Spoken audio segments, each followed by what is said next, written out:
আসসালামু আলাইকুম, হুসনিয়ারা কুকিং ওয়ার্ল্ডে সবাইকে স্বাগতম। আজ রান্না করব আলু দিয়ে গরুর মাংসের ঝোল। এই রান্নাটা সবাই কম বেশি জানেন, তারপরেও শেয়ার করছি কারণ যারা নতুন রাঁধুনি কিংবা ব্যাচেলর থাকেন তাদের জন্য অনেক উপকারে আসবে। আর আমার মনে হয় এটা গরুর মাংসের সবচেয়ে সহজ ও বেস্ট রেসিপি। দারুণ সুস্বাদু এই আলুর মাংস ভাত, রুটি, পরোটা যে কোনো কিছুর সাথে সার্ভ করা যাবে। রেসিপি ভালো লাগলে লাইক, কমেন্ট, শেয়ার করে পাশে থাকার অনুরোধ রইল।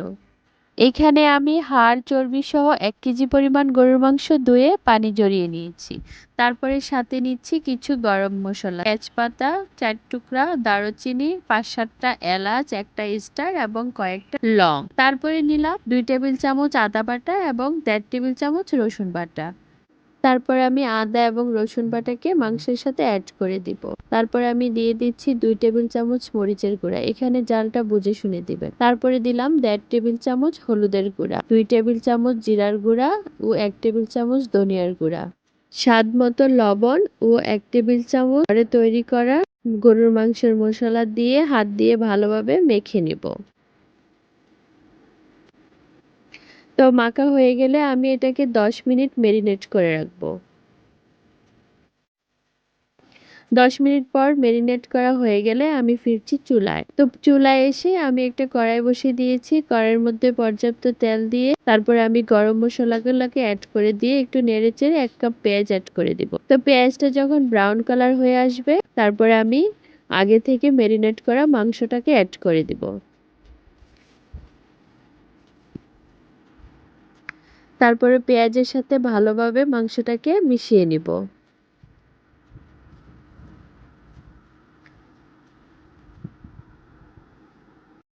তারপরে আমি মিনিট 5 মাংসটাকে ঢাকনা দিয়ে ঢেকে দিব। মিনিট 5 পর ঢাকনা উঠিয়ে মাংসটাকে ভালোভাবে নেড়ে মিশিয়ে দিব। খেয়াল রাখতে হবে যেন নিচে দিয়ে না লেগে যায়। তো এভাবে আমি আবারও ঢাকনা দিয়ে ঢেকে রান্না করব 10 মিনিট। মাংস যত ভালো কষানো হবে খেতে ততটাই টেস্টি হবে। তারপরে আমি অ্যাড করে দিব কিছু আলু, যেহেতু আলু দিয়ে ঝোল রান্না করব তার জন্য আমি আলু অ্যাড করে দিয়েছি।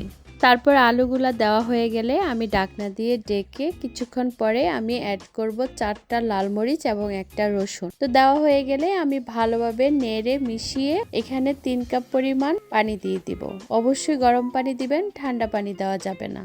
আমি রান্নাটা মিডিয়াম টু হাই হিটে রান্না করব। পানি দেওয়া হয়ে গেলে আমি এখানে 4-5টা কাঠবাদাম এবং 5-6টা কাজু বাদাম ও কয়েকটা চীনা বাদাম পেস্ট করে দিয়ে দিব এবং ভালোভাবে নেড়ে ঢাকনা দিয়ে আমি 20 মিনিট আরো রান্না করে নিব। মাংসের প্রকার ভেদে রান্নার সময়টা আরো কম বেশি লাগতে পারে। তারপরে আমি ঢাকনা উঠিয়ে কাঁচামরিচ কয়েকটা অ্যাড করে দিব এবং 1 টেবিল চামচ ভাজা জিরা গুঁড়া এবং 1 টেবিল চামচ গরম মশলা অ্যাড করে দিব। তারপর আমি আরো কিছুক্ষণ রান্না করব। ঝোলটা যখন একটু কমে আসবে তখন দেখব সিদ্ধ হয়েছে কিনা। তো আমি একটু আলু এবং মাংস চেক করে দেখেছি সিদ্ধ হয়েছে। তারপরে চুলাটা বন্ধ করে আমি অ্যাড করে দিব 1 টেবিল চামচ গুঁড়ো দুধ এবং 5 মিনিটের জন্য ঢাকনা দিয়ে ঢেকে দিব। 5 মিনিট পর ঢাকনা উঠিয়ে আমি ভালোভাবে নেড়ে মিশিয়ে দিব। তৈরি হয়ে গেল দারুণ স্বাদের গরুর মাংসের ঝোল। গরম ভাতের সাথে এটা থাকলে আর কিছুই লাগবে না। চেষ্টা করছি যথাসাধ্য সম্ভব পারফেক্ট এবং সহজভাবে শেয়ার করার জন্য, যেন যে কেউ এটা ট্রাই করতে পারে। যদি আমার রেসিপিটি ভালো লাগে প্লিজ একটা লাইক দিবেন আর এই ধরনের মজার মজার রেসিপি পেতে আমার চ্যানেলের সাথে থাকবেন। আশা করছি আবার দেখা হবে অন্য একটা রেসিপির সাথে। সেই পর্যন্ত সবাই ভালো থাকবেন। আজকের মতো বিদায় নিচ্ছি। আল্লাহ হাফেজ।